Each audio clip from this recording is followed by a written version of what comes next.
فما امراه شكات براجلها على النفقه، راجلها ما يخدمش بطال، وكان عنده مشروع قبل سكر، هزت اللي هو عنده مشروع وهزت الهستوريك القديم الموفمون بونكير نتاع 2019 و 2020 وتعينت له نفقه وتحددت له بمليون و250 وهو بطال.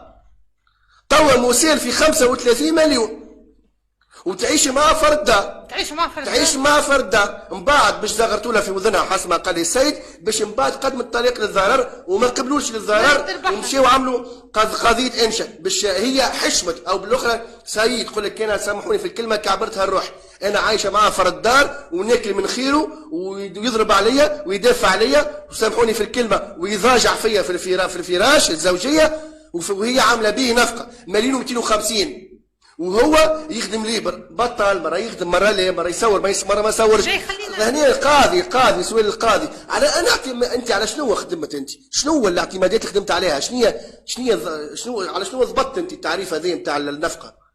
عندك فيش دو بي، عندك باتيندا، عندك فلوس دخلت البنكه، عندك حاجه ما تثبت عدول منفذين يعني يثبتوا انه الانسان هذاك عنده نصبه ولا عنده حانوت ولا عنده فلوس داخله. بشنو اعطيتها مليون و250؟ مش حرام هذا؟